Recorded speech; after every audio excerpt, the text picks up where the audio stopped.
Nice to see some faces attached to names I've been emailing with. So hello and welcome to the SOCA Education Research Center on Global Citizenship first International Educational Symposium, Operationalizing Value Creating Education Across International Milieus. My name is Amy. I'm the events coordinator for SERC-GC, and I will be your MC today. We're delighted to welcome a dynamic group of researchers, educators, and students, all in the field of SOCA education, to share several presentations and panels with us. I'd like to provide you with an additional overview of today's event. So we'll begin with some introductory addresses, followed by our keynote speech, after which we'll move into presentations and panels. The featured presenters and panelists have been divided into clusters based on presentation topics.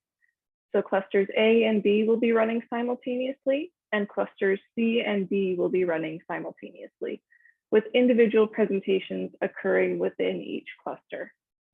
So during the event, you'll be able to select which presentation you would like to attend during each time slot, and you'll subsequently be moved into the designated Zoom breakout room for that presentation. And you'll have the option to move in and out of breakout rooms to see different presentations as you wish. So we ask that you kindly keep your audio off throughout the duration of the event, unless you're called upon during one of our question and answer periods. And during these question and answer periods, we invite you to share your thoughts and questions with enthusiasm. So on behalf of the SOCA Education Research Center on Global Citizenship, I thank you for your interest in and commitment to SOCA education, and I hope you enjoyed today's symposium. I'll now hand things over to Dr. Paul Sherman, Director of SERC-GC, for an introduction and important message. Thank you very much, Amy, and good morning, afternoon, or evening to all of our friends and colleagues from wherever you're attending this special online event. I am very pleased to report that there are 19 different countries from every habitable continent around the world being represented by registrants of this symposium. Thank you all for your support and interest. The SOCA Education Research Center on Global Citizenship, SERC-GC, was founded just over 4 years ago on November 17th, 2017, with its chief purpose to contribute to local and international discourse on research into SOCA education and its practical application for educational and community settings. During its formative years, the center has conducted a number of research projects and has hosted annual special lectures delivered by experts in the associated fields of SOCA education and global citizenship.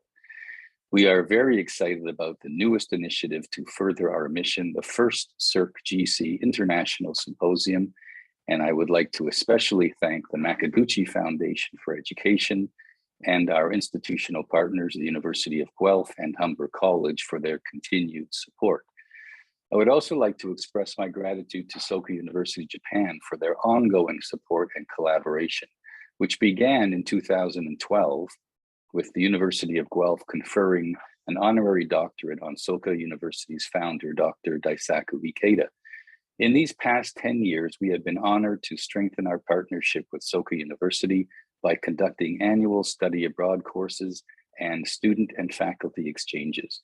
In particular, I extend my appreciation to Dr. Masashi Suzuki and Dr. Victor Kuwahara, who have been instrumental in supporting these endeavors from the beginning. Lastly, I would like to thank all of the University of Guelph-Humber student research assistants, staff, and faculty, past and present, who have made valuable contributions to the activities conducted at SERC-GC, as well as to Amy L'Esperance, our symposium event manager, who is an alumni of the university's Community Social Services program and is currently pursuing her master's degree in social work. Thank you all. And now it is with profound honor and gratitude that I read a special message to the symposium from Daisaku Ikeda, founder of the International Soka Education System and tireless champion for the promotion of sustainable global peace, culture, and education. Message to the Educational Symposium of the Soka Education Research Center on Global Citizenship, University of Guelph-Humber.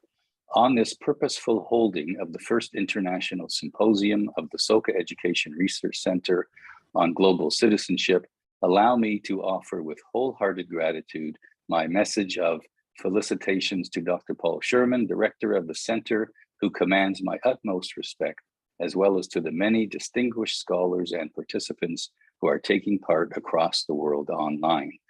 I believe the symposium's theme, Operationalizing Value-Creating Education Across International Milieus, not only lays out for all who yearn for peace a guidepost towards which we should aspire, it also provides us with concrete means to achieve peace.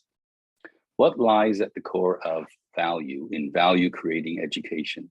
Tsunetsuburo Makaguchi, who founded SOCA, or Value-Creating Education, early in the 20th century, was arrested and died in prison for opposing Japan's wartime militarist regime.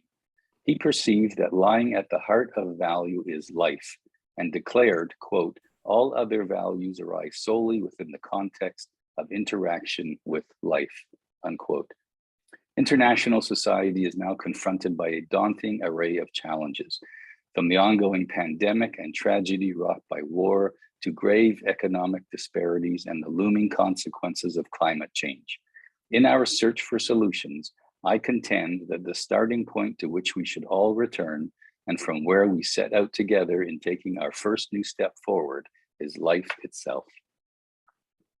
People today live in a world torn and tyrannized by uncertainty and despair, by animosity and violence. This is precisely why the inestimable worth of all lives, those of young people and children in particular, must lie at the root of our every expression and endeavor.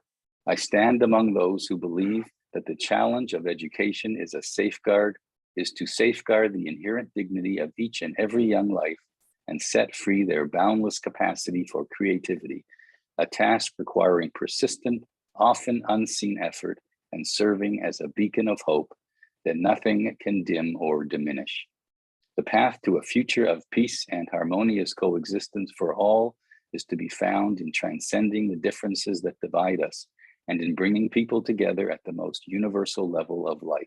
It is to be found in amplifying the union of global citizens as they strive to cast for themselves and others the light of wisdom and compassion.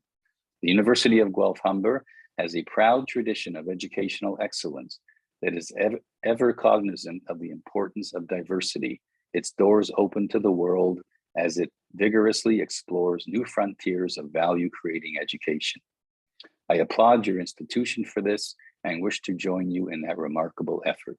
I am confident that this symposium represents a step forward that is as enduring as it is resolute in realizing a century of education, of life, and of peace. Daisaku Ikeda, April 8th, 2022. Thank you, Dr. Ikeda, and thank you all again for attending this symposium, and I truly hope you enjoy the presentations. Great, thank you, thank you. So we now have greetings from the University of Guelph-Humber's Interim Vice Provost, Dr. George Bragas. Okay, Amy, am I able to be heard? Yes. Okay, my apologies. I can't seem to get my camera working. The Zoom software doesn't appear to be recognizing my camera, so you'll just have to hear my voice.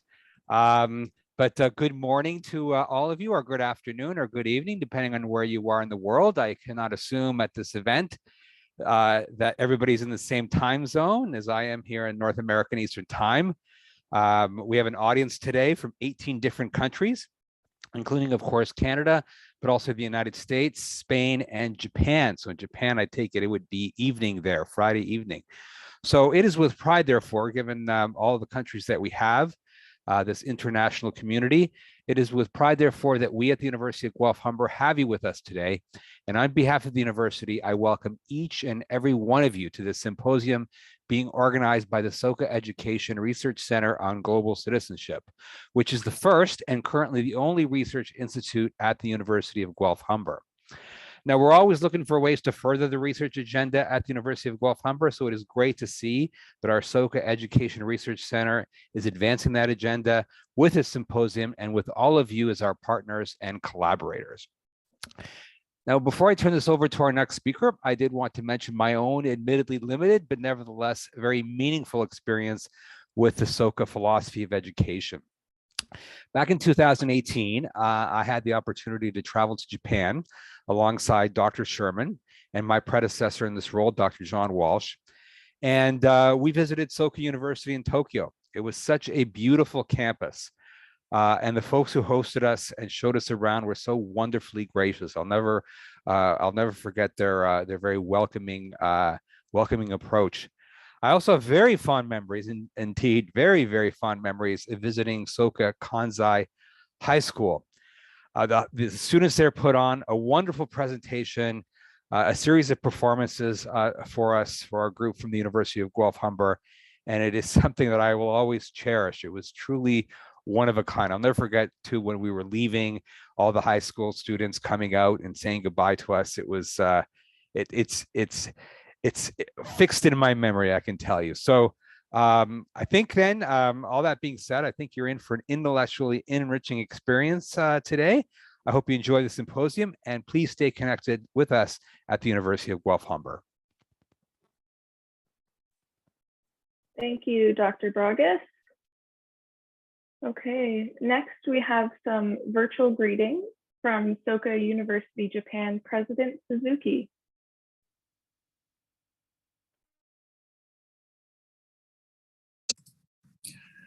Congratulations on holding the International Education Symposium hosted by the SOCA Education Research Center on Global Citizenship at the University of Guelph-Humber.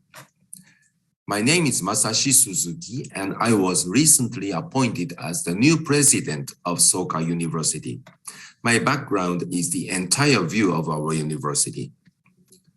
Today is my first International Symposium participation since appointment, and I will do my utmost to develop SOCA education worldwide and foster global citizens in cooperation with everyone who gathered here today. Allow me to briefly share the history of exchanges between SOCA University and the University of Guelph-Humber. The strong relationship between our two universities dates back 10 years. In September 2012, 4 representatives, including President Summerlee of the University of Guelph, visited Japan and awarded an honorary doctorate to Dr. Daisaku Ikeda, the founder of SOCA University. At the time, I was the Dean of the Faculty of Education at SOCA University. After participating in the conferral ceremony, I met Professor Paul Sherman for the first time and discussed the possibility of welcoming a student study tour group to SOCA University the following year. In March 2013, 3 professors from the Faculty of Education, including myself, were invited to the University of Guelph-Humber, and each of us gave a lecture on SOCA education towards deepening our mutual understanding. Then, in May of the same year, Professor Paul Sherman and 10 students of the study abroad course visited Japan and stayed at SOCA University for 2 days at the end of the tour entitled An Introduction to SOCA Educational Philosophy and Japanese Culture. By participating in some classes at SOCA University, UGH students were able to see how the SOCA education ethos they had heard about was actually being put into practice. I think the in-person learning experience was the best way to absorb SOCA education in practice. Since then, the study abroad course to Japan continued every year until the pandemic, and many participating students continued on to make great achievements, such as oral presentations at the SOCA Education Symposium held at SOCA University of America. In order to further strengthen the bond between our two universities, we officially signed an academic exchange agreement in May 2017. And so far, 2 students from Soka University studied abroad at the University of Guelph-Humber. Also, this April, 1 exchange student from Guelph-Humber has come to Soka University to study abroad for the first time. I think it is because of Professor Paul Sherman's strong will that we were able to promote such a wide range of exchanges in education and research. Now, unfortunately, in today's world, divisions and conflicts have gained momentum, leading to a reverse in progress towards world peace. Under these circumstances, coupled with the global pandemic, the significance of Soka education is increasing. Soka education reveals the potential and the possibility of each human being and naturally steers people towards compassion, empathy, and solidarity. The work that SERC-GC is doing to give opportunities to students and faculty at the University of Guelph-Humber to learn about and be involved in research about Soka education is very important. Soka University also announced last year a new medium-term plan called Soka University Grant Design 2021 to 2030. And set the goal of promoting global citizenship education in cooperation with research institutes around the world. Let's work together to realize world peace through Soka education. Thank you for the opportunity to share a few words. I hope this symposium will be a great success. Thank you very much.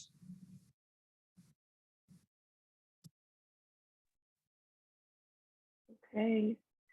Thank you all for those greetings. We're certainly grateful for each and every one.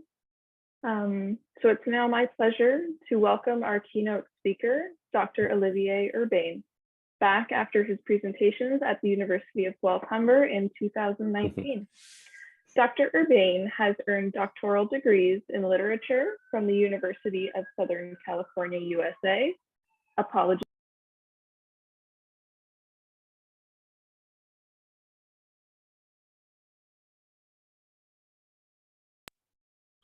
Apologies for the background. Dr. Urbain has earned doctoral degrees in literature from the University of Southern California, USA in 1990, and in peace studies from the University of Bradford, UK in 2009. He is the author of Daisaku Ikeda's Philosophy of Peace, which presents pathways to peace that place the potential of the human heart at the forefront of all endeavors. It presents a way of life that recommends the activation of courage, wisdom, and compassion in all areas, such as inner peace, family, relationships, work, governance, and also, among others, international relations, global citizenship, nuclear disarmament, and climate change. It is to develop and apply this philosophy that Dr. Urbain devotes himself to various fields, fulfilling several functions. Among others, part-time lecturer at Soka University, Japan, at the Graduate School of International Peace Studies, visiting research professor at Queen's University, Belfast, member of the board of directors of the International Peace Research Association Foundation, and director of the Minnan Music Research Institute. He is the author and editor of various books and articles concerning his 2 specialties, Daisaku Ikeda's Philosophy of Peace and the roles of music and musicality in peace-building activities, a field known as music in peace building.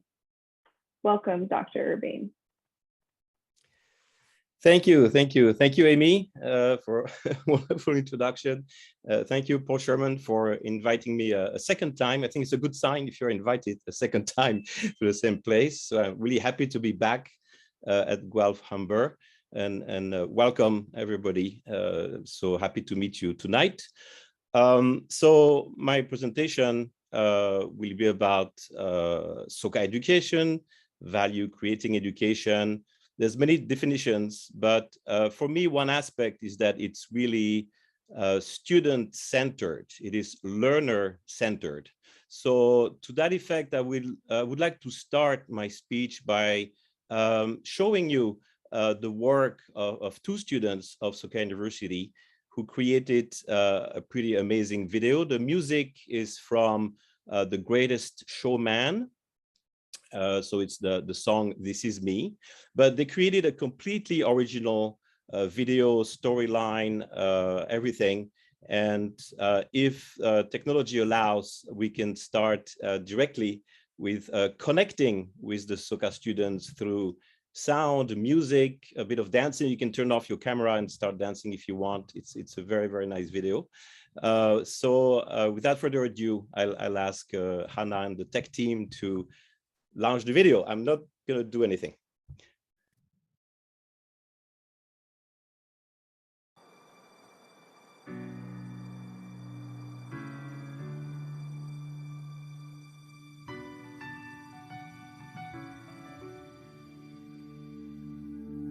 I am not a stranger to the dark. Hide away, they say, 'cause we don't want your broken parts. When the sharpest words wanna cut me down, I'm gonna send the blood, gonna drown a mind. I am brave, I am bruised, I am who I'm meant to be. Another round of bullets hits my skin. Well, fire away, 'cause today I won't let the pain sink in. We are bursting through the barricades and reaching for the sun. That's what we belong. I won't let them break me down. I know that there's a place for us. Oh, we are going on.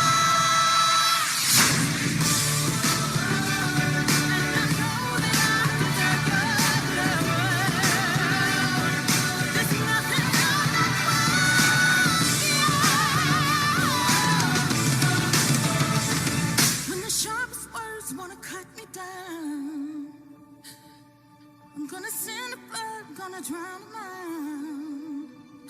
This is brave, this is bruised, this is who I'm meant to be. This is me.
Thank you. Thank you very much. I'm going to share my screen. All right. Go to the big view here. All right. Okay, can you give me like thumbs up or shout or something that you can see the PowerPoint? Okay, great. We can see it. Thank you. All right, so let's wait a few seconds. Let's let the music resonate a little bit before we go to cerebroverbal. So we can sit in our chairs and feel the sensation of the chair or wherever we are sitting, and remember this music, this dance, this message.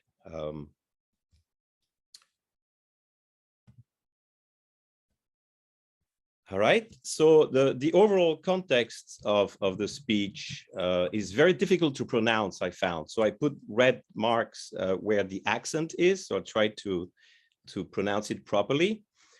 Operationalizing value creating education across international milieus. How's that? So my speech, much easier to pronounce, multimodal value creating education for global justice enactment. So basically I want to share two stories. The first is the story of Louis and Jay. And they were in my class last year of music in peace building. And one assignment was to create a video at the end of the semester that like a 5 minutes video that would express what they learned as far as inclusion, exclusion, and all the themes in class. And the one characteristic of value creating education is that you are not afraid of asking for help. You're not afraid of mobilizing all your friends. So that's what they did. I was very surprised. I didn't ask them to do this, but instead of doing just a video, the two of them, they asked so many friends, mobilize their friends at SOCA University, especially friends who had a story to tell, a story of exclusion, and of discrimination and how to overcome that. So I'll go briefly through those 7 episodes that you just saw in the video. So Jay is blindfolded because that means we are not always aware of the discrimination that we actually practice without knowing. So sometimes we know, sometimes we don't know, but there's always something we can learn about the fact that we do discriminate without knowing. The girl who is number 2, she really doesn't like to wear women's clothes. She prefers like sweaters like the one she has, but somehow she's forced many times in her life to wear women's clothes, and she really does not like that. Number 3, you see on the right, Asia. She's a girl from Italy, and she just loves soccer. But every time she tried to join the club or play with people in Italy, they were boys, and they would exclude her immediately. But at SOCA University, somehow it's human beings who kick a ball around, and then they welcome another human being who kick a ball with them. There was absolutely no problem. So I confirmed with her that it was the case, and that's a very good news for SOCA University Japan. But still, she will never forget all the exclusion that she went through. And so she wants to fight to help to create a world where people don't have to go through that. Number 4, we have 3 students who have one parent is Japanese, one parent is not Japanese. They feel Japanese, they speak Japanese, but somehow they go through a lot of discrimination where they are. In the middle, number 5, in the middle, sitting on the bench, this boy has one parent from Kenya, I think, and one parent from Japan. But even if he was born and raised in Japan and speaks perfect Japanese, still he has to go through discrimination just because of how we look. For number 6, we can simply read the comment and everybody would understand what it's about. Or you wouldn't ask this question, if I was not a trans woman, would you?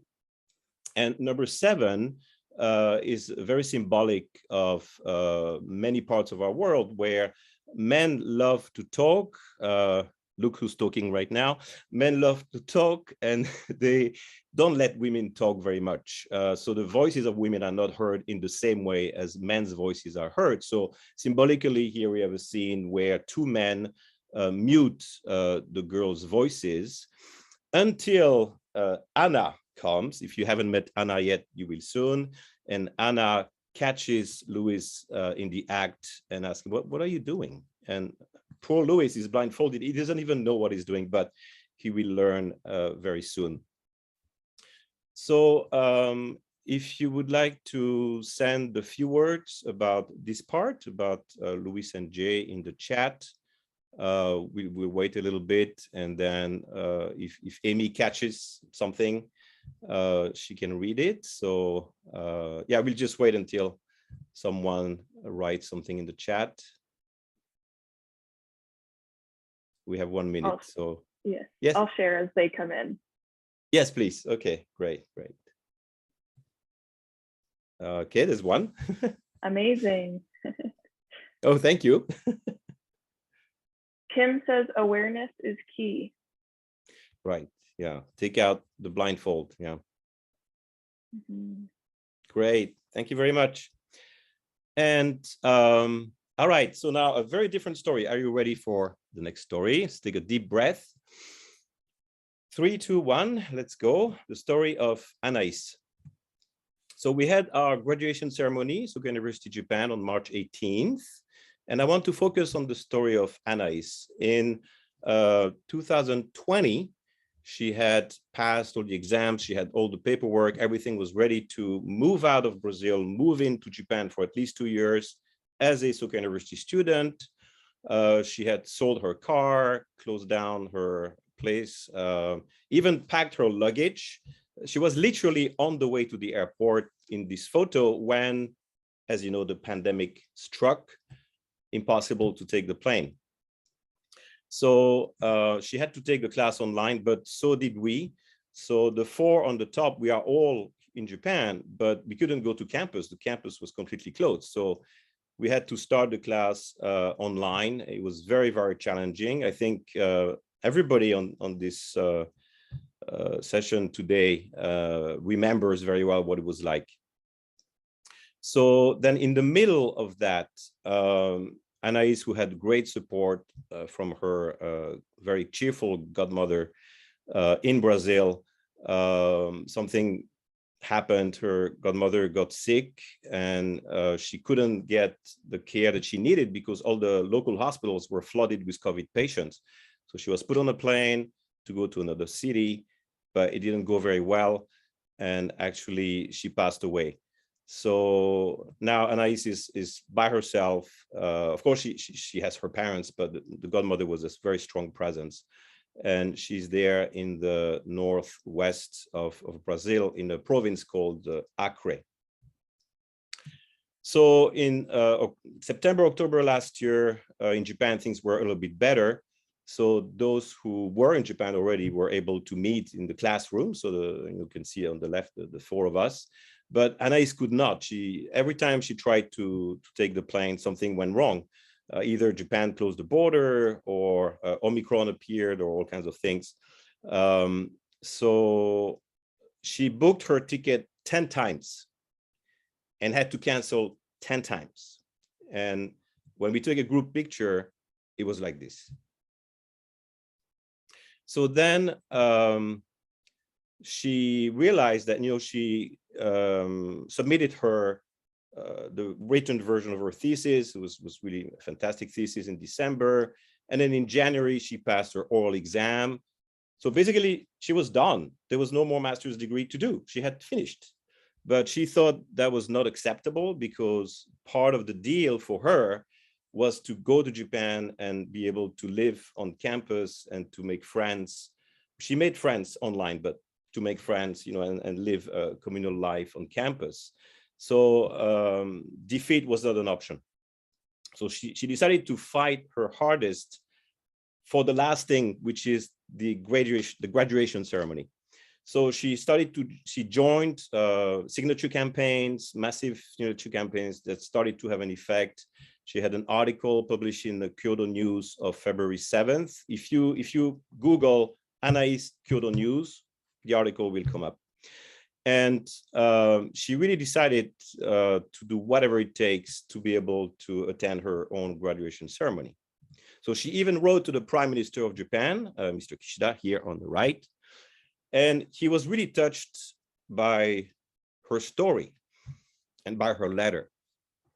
So somehow the letter was read in Parliament, in front of everybody, in front of the whole government of Japan.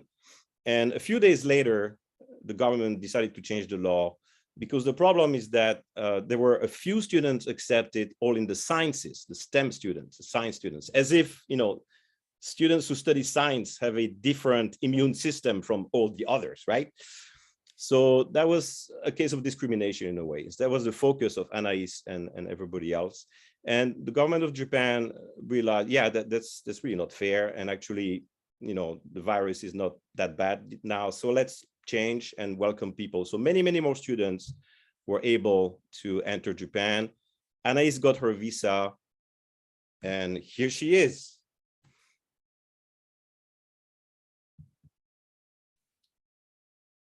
So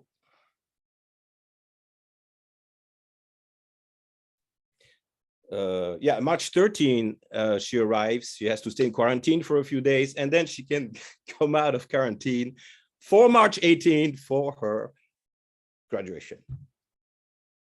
So it was when I showed the draft to Anais, she said, you have to include Seiko. Okay, so here is Seiko.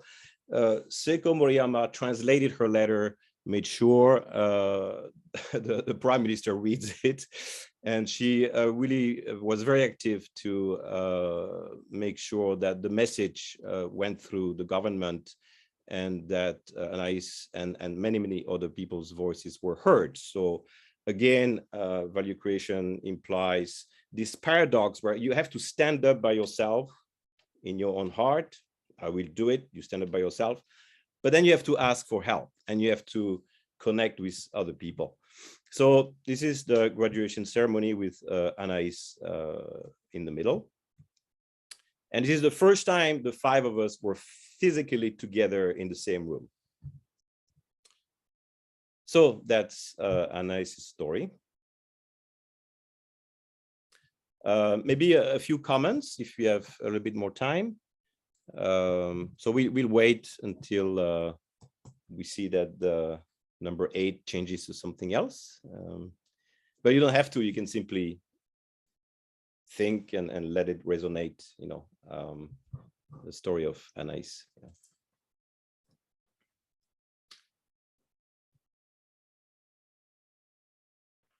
Yes, we're seeing perseverance is key, amazing resiliency, a wonderful way to demonstrate the spirit of supporting and never giving up. Perseverance. Anais is a role model, is what we're seeing as well.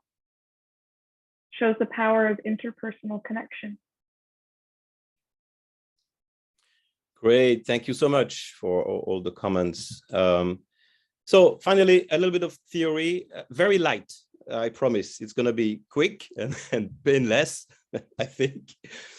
So it's simply explaining my title, Multimodal Value Creating Education for Global Justice Enactment.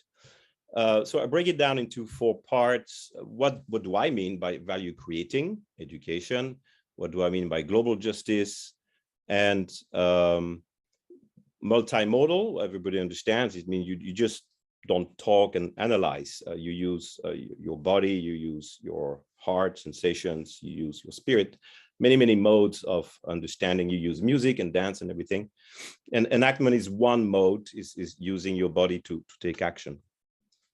So for me, value creation is based on this passage. It's the field of value creating education is really blossoming. That there's more and more scholars appearing, emerging all over the world, and there's different theories and different emphases.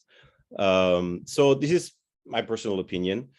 For me, this passage is really central. It's from the 1996 speech by the founder of Soka University, Daisaku Ikeda, which is entitled Thoughts on Education for Global Citizenship.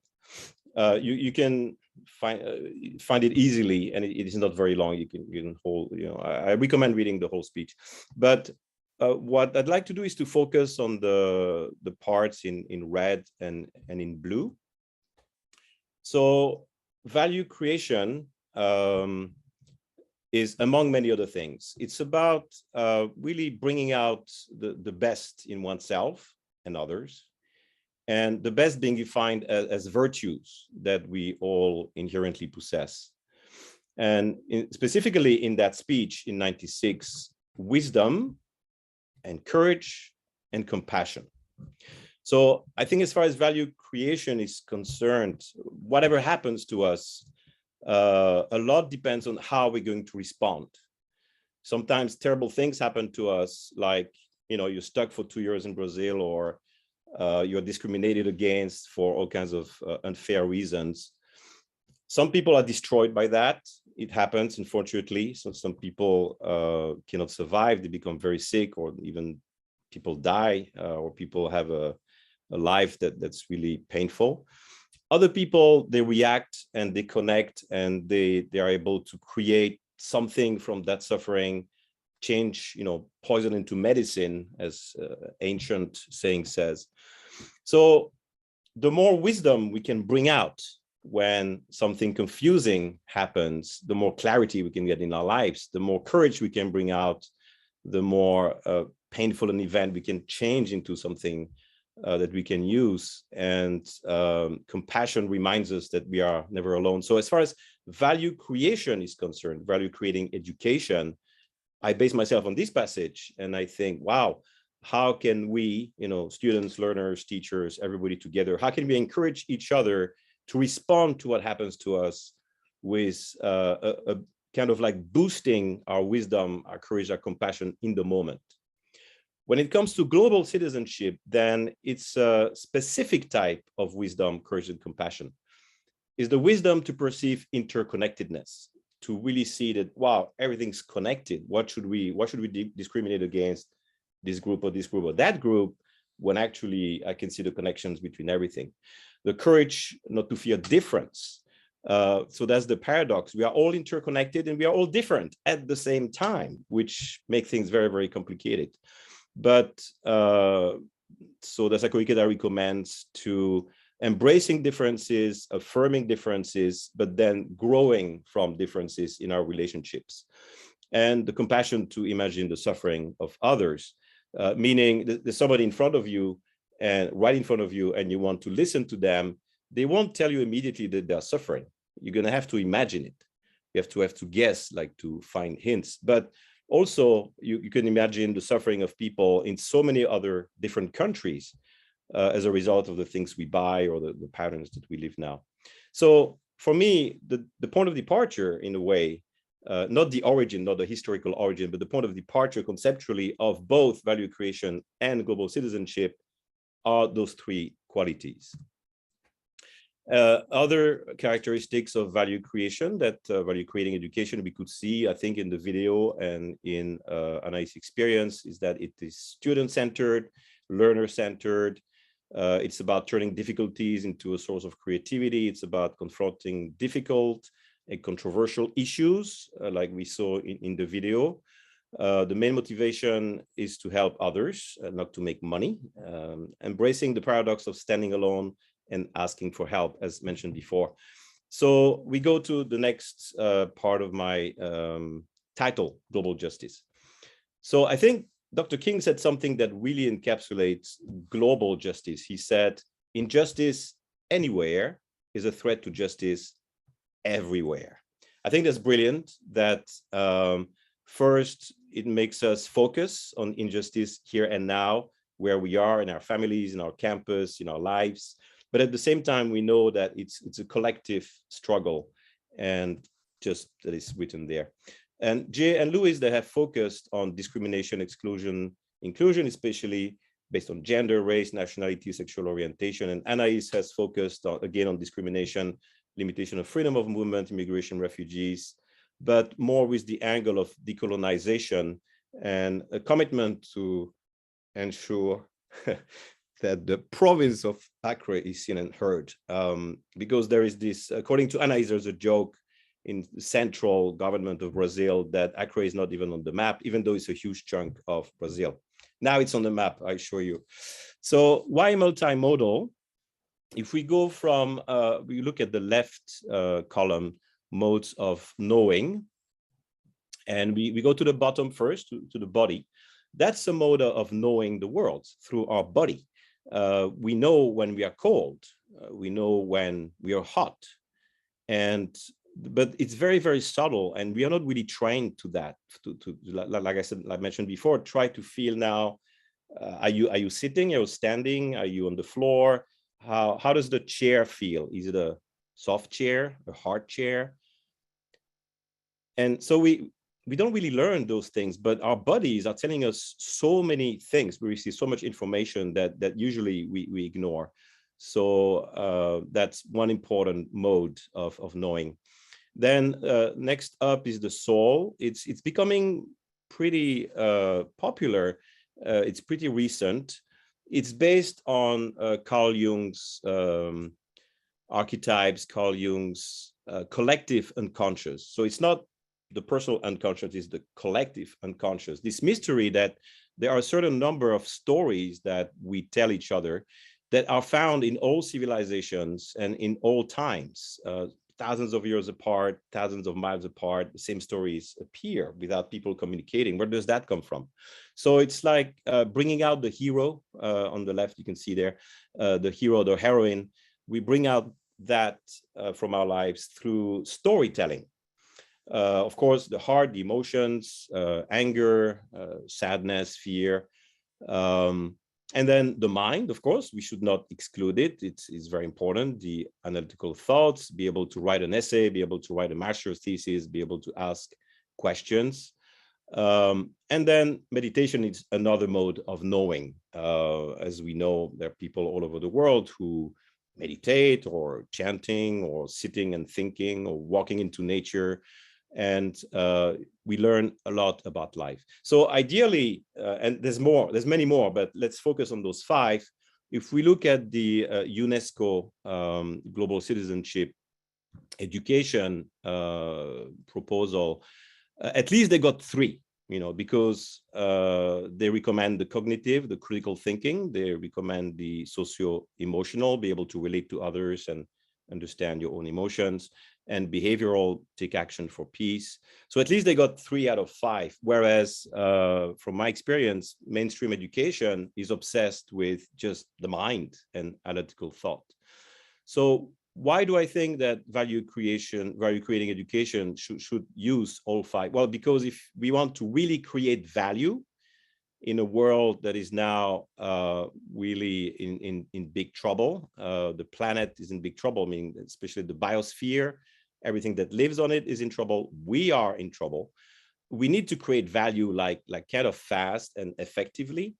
And just the mind is not going to cut it. We need to use everything we've got to create value.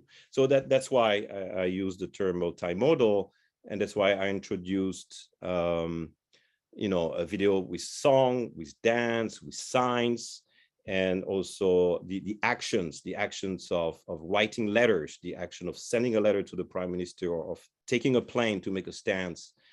So that's the multimodal part. I think this is my last slide. Hold on. Oh, no. Okay, this is the last slide. All right. So conclusion, it's not a conclusion. We cannot conclude something like,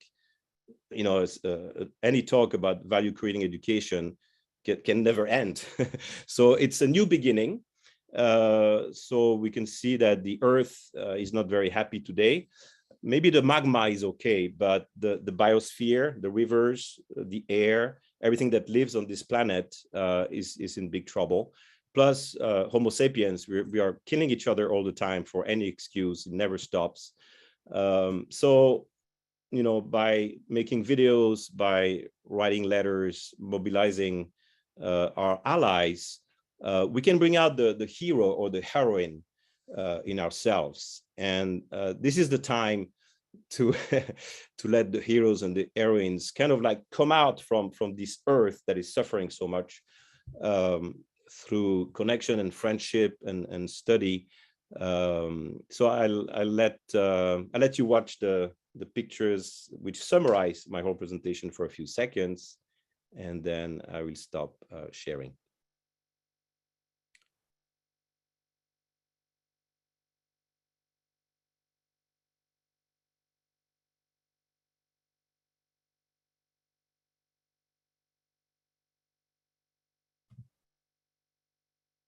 Thank you very much.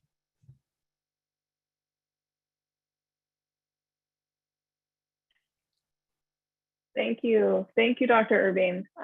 So thought-provoking, and from my perspective, like, it was great to see that balance of, you know, theory and personal stories and how you integrated those two. So that was great. We really appreciate your work and the time you spent both in collecting all this information and doing all this work and also sharing it with us. So thank you. Are there any questions for Dr. Urbain?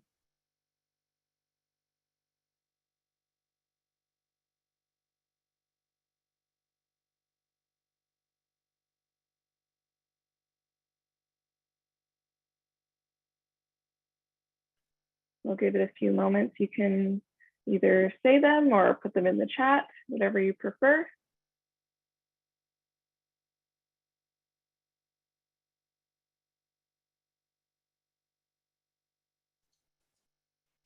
I have a question for Olivier, and I don't mean to embarrass you, Olivier, but I noticed when you were telling Anais story at the end when she graduated, I think you got a little bit teary-eyed.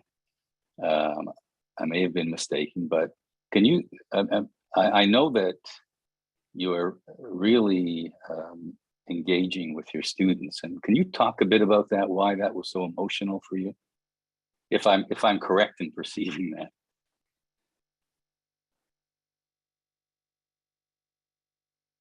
Yeah, there's many ways to answer this question, but I'll start with Paulo Freire and one of his tricks, which I call the Freirean twist, where for Freire, when you are in the position of an educator, that's fantastic, but it's only temporary, because if one of the students you're taking care of has something interesting to say or something new or something important, immediately you switch to being a student and you listen carefully and you want to learn from what the person has to say. So it's a constant switching role. So in a way, it wasn't me educating anybody. It was five people learning about life in a seminar, right? So in Dr. Ikeda's message that you read, it was really so clear. It's about life. It's about life and how we connect with life. So the five of us were trying to connect with life on an equal basis in a way. So each time Anais was ready to take the plane and she couldn't, the four of us were very upset. Yeah, so it's more like a teamwork, you know. It's like either everybody wins or nobody wins. Injustice anywhere is an attack on justice everywhere, right? So that's why. And then we never expected such a fantastic victory, like being able to fight until the end like this and to win in a spectacular way.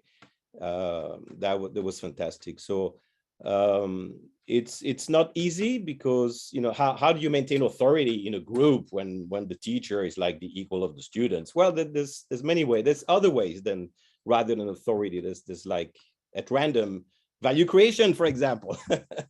So then if you are together with your students in the struggle and everything she went through, I think it's okay to be emotional, Paul. I think it's all right. Thanks for the question. Thank you, Dr. Urbain. I believe we have time for one more quick question, if that's okay with you. Sure. Okay. Vicky said in the chat, as educators, how can we work with future teachers to develop the qualities you share about being educators who embody qualities of value creation? Wow, thank you. Well, I'm sure you know already. I'm sure you're doing it already, so I'm not going to say anything new. But I think the point of departure is that life is not easy. Life is actually very hard.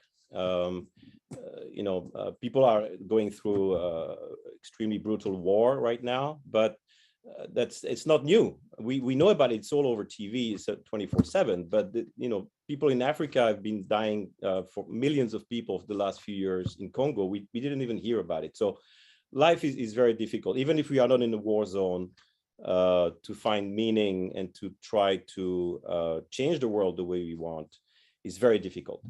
But we do have this innate talent. We have the strength inside of us. We have actually infinite reserves of courage, wisdom, and compassion. But they are emergent properties all the time. Usually when I wake up in the morning, I have almost no courage. I have absolutely no wisdom. And I really don't care about anybody else the first few minutes. I have zero compassion. So where did it go during the night? You know, it's gone.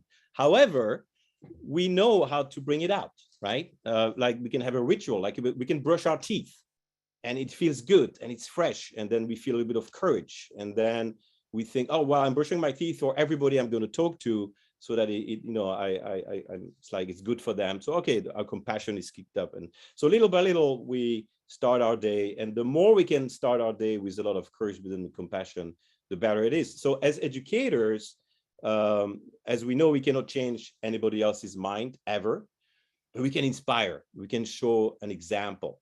So depending on what happens in the classroom, in the interaction in the classroom, a student is late, or a student is sick, or a student doesn't do the homework, or is revolting, or saying something very offensive.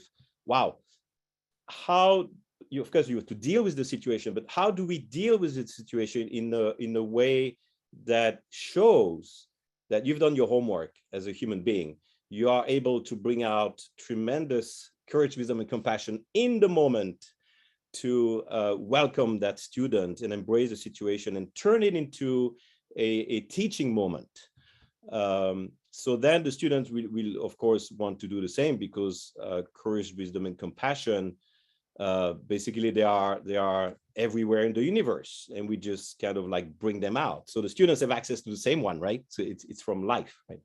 So how do we inspire our students to use courage, wisdom, and compassion in their daily life? I would say what I'm trying to do is to be an example, and to use every situation, good or bad, as a case study. Okay, oh great, the student just said they want to quit the class because they think the teacher is really lousy, teacher being me in this case. All right, how do I create value with that? Like quick value, courage, wisdom, compassion. And then if you can do that, then wow, all the students will oh wow, we can create value with anything, with our own courage, wisdom, and compassion. So that was a very, very good question. Thank you very much.